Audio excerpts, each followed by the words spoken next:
আর টমেটোতে তো একেবারেই পুরো বাগান ভরে গেছে। যাই, ঝুড়ি করে টমেটোগুলো বাজারে নিয়ে গিয়ে বিক্রি করে আসি। বিক্রি করে যে টাকা পাবো তা দিয়ে চাল ডাল আজকের মতো কিনে নিয়ে আসবো।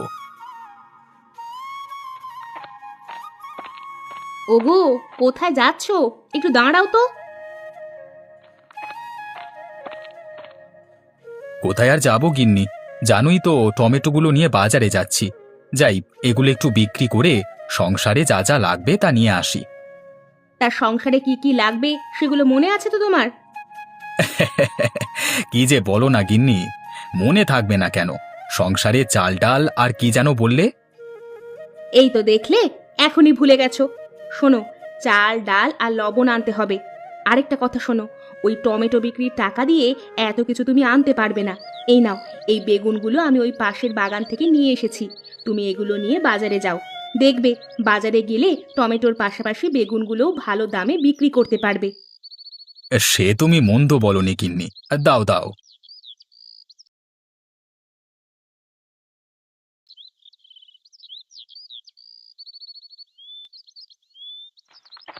আরে তপন বাবা যে, তা মাথায় করে ঝুড়ি নিয়ে কোথায় যাচ্ছিস? আর বলো না বুড়িমা, বাজারে যাচ্ছি টমেটো আর বেগুন বিক্রি করতে। আমাদের বাড়ির পাশের উঠানে টমেটো আর বেগুনের বাগান করেছিলাম বুঝলে। সেখানে অনেক টমেটো আর বেগুন হয়েছে, সেগুলোই বিক্রি করতে বাজারে যাচ্ছি। কি, টমেটো আর বেগুন? ইস, বেগুন ভাজা আর টমেটো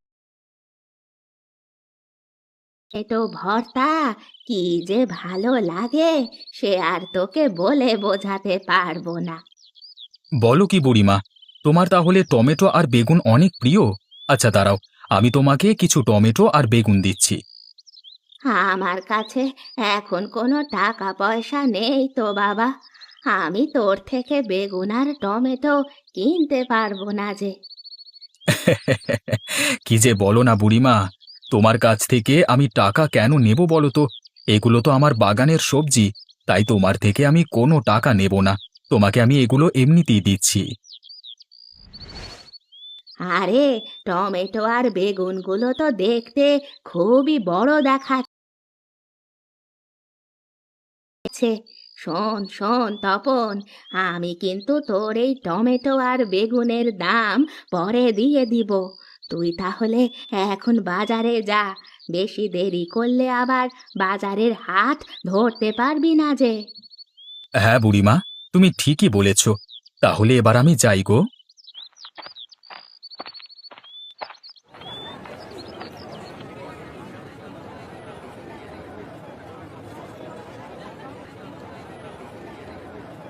কি গো তপনদা, আজকে দেখছি সবজি বিক্রি করতে চলে এসেছো।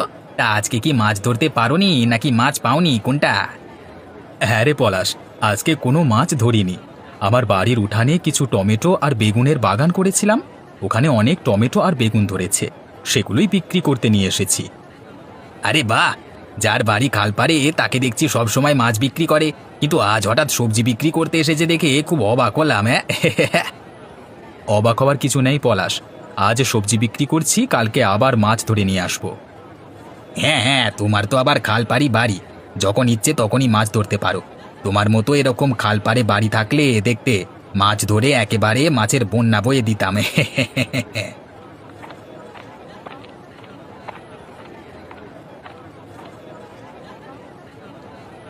এই যে দাদা, এই মাছের দাম কত? আগে দাম তো 200 টাকা কিলো। বলুন আপনাকে কত কিলো দেব? কি, 200 টাকা কিলো? না না, অত টাকা দিয়ে কি আর মাছ খাওয়া যায় নাকি? আরে ওই তো কিছু টমেটো আর বেগুন দেখছি, আজকে টমেটো ভর্তা আর বেগুন ভাজা খাবো, আজ আর মাছ কিনবো না। এই যে দাদা, আমাকে 1 কিলো টমেটো আর 1 কিলো বেগুন দিন তো। আগে ঠিক আছে মশাই, দিচ্ছি, একটু অপেক্ষা করুন। এই তপনের দেখছি একেবারে রাজ কপাল। এ তো কপাল নয়, যেন একেবারে গোপাল। এই বেটা কাল মাছ নিয়ে আসে, সেই মাছ সাথে সাথে বিক্রি হয়ে যায়। আবার আজকে কিছু সবজি নিয়ে এসেছে, সেই সবজিগুলো আবার মানুষ হুমড়ি খেয়ে কিনে নিচ্ছে। আর এদিকে আমি সেই কখন থেকে বসে আছি, কিন্তু একটা মাছও বিক্রি করতে পারছি না। না না, এই বেটা তপনের জন্য আমি ভালো মতো মাছ বিক্রি করতে পারি না। বেটাকে এখনই না থামালে আমার এই মাছের ব্যবসায় একেবারে লাল বাতি জ্বলে যাবে। না না, আমাকে কিছু একটা করতেই হবে, নয়তো ওই তপন বেটার সাথে আমি কিছুতেই পেরে উঠবো না।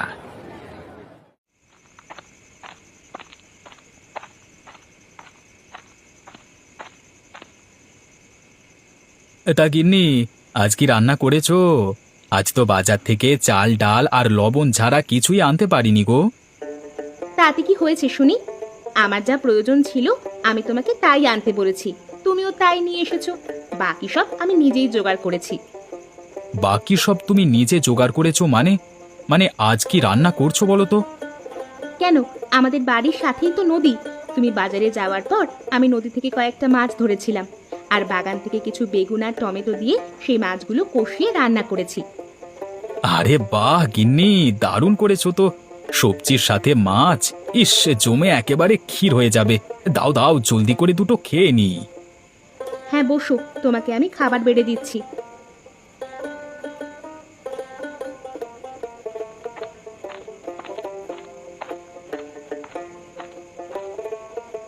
এই তো, এই তো বেটা তপনের টমেটো বাগান। প্রথমে টমেটো বাগানটা নষ্ট করব, তারপর তপনের বেগুন বাগানটা নষ্ট করব। দাঁড়া বেটা তপন, তোর টমেটো আর বেগুনের বাগানের 12টা আমি এক্ষুনি বাজিয়ে দিচ্ছি। দেখবো কাল তুই বাজারে কি বিক্রি করতে যাস।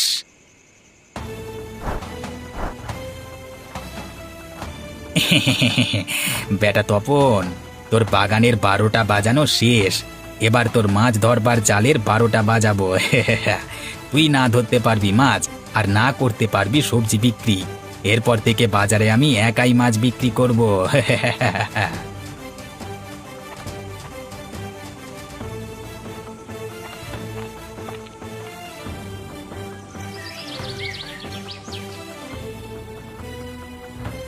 হায় হায়, এ আমাদের কি সর্বনাশ হয়ে গেল গো! এসব আমাদের কি হয়ে গেল? এখন থেকে আমাদের সংসার কিভাবে চলবে গো? আমাদের যে সব শেষ হয়ে গেল। কেঁদো না গিন্নি, কেঁদো না। যা হবার ছিল তা হয়ে গেছে। এখন কেঁদে আর কি হবে বলো? দেখি নতুন কোনো একটা ব্যবস্থা করতে পারি কিনা। ওগো, ওগো, তুমি নতুন ব্যবস্থা কিভাবে করবে গো? আমাদের হাতে তো অত টাকাও নেই যে নতুন একটা জাল কিনবো। টাকা পয়সা ছিল না বলেই তো এই খাল পাড়ে এসে বাড়িটা বানিয়েছিলাম। এখন যে আমাদের সব শেষ হয়ে গেল গো! গিন্নি, তুমি আর কান্না করো না। আমি দেখি কিছু একটা করা যায় কিনা।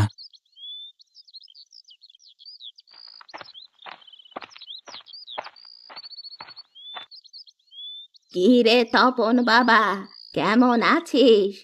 আর এত সকাল সকাল কোথায় যাচ্ছিস? আর বলো না বুড়িমা, আমার সব শেষ হয়ে গেছে গো, সব শেষ হয়ে গেছে। আরে আরে, কাঁদিস না বাবা, কি হয়েছে আমাকে খুলে বল। আর বলো না গো বুড়িমা, কালকে রাতে কে যে আমার টমেটো বাগান আর বেগুন গাছগুলো সব উপড়ে ফেলে দিয়েছে, সাথে মাছ ধরবার যে জালটা ছিল সেটাও চুরি হয়ে গেছে। এসব এসব তুই কি বলছিস তপন? তোর ওই খাল পাড়ের বাড়িতে কোন চোর গিয়ে এসব করলো? না না, এটা চোর হতে পারে না, এটা নিশ্চয়ই তোর কোনো শত্রুর কাজ। শত্রু? কিন্তু আমার তো কোনো শত্রু নেই বুড়িমা, কে করবে এই কাজ? শোন তপন বাবা, চোর হলে তোর জাল চুরি করেই সে পালিয়ে যেত, কিন্তু বেগুন গাছ আর টমেটো গাছ উপড়ে ফেলতো না। তুই একটা কাজ কর, আমার ঘরে একটা জাল আছে, ওইটা দিয়ে তুই মাছ ধর। আর তোকে একটা বুদ্ধি দিচ্ছি, এখানে আয়।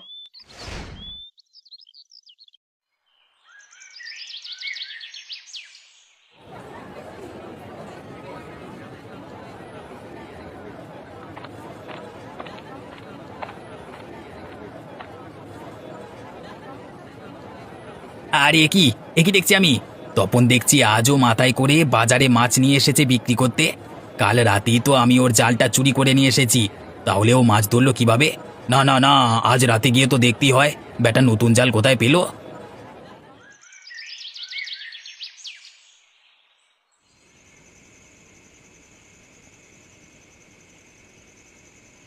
গিন্নি, তোমার কথা মতো কাজ হবে তো, নাকি আমার এই জালটাও চুরি হয়ে যাবে? আরে না না, তুমি এত চিন্তা করো না গো। দেখবে আমার বুদ্ধি ঠিক এই কাজে দেবে। এখন তোমাকে একটু সজাগ থাকতে হবে, বুঝলে?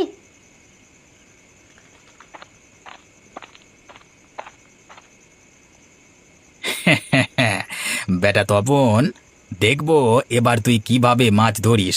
তোর এই জালটাও আমি একেবারে হাওয়া করে দেব।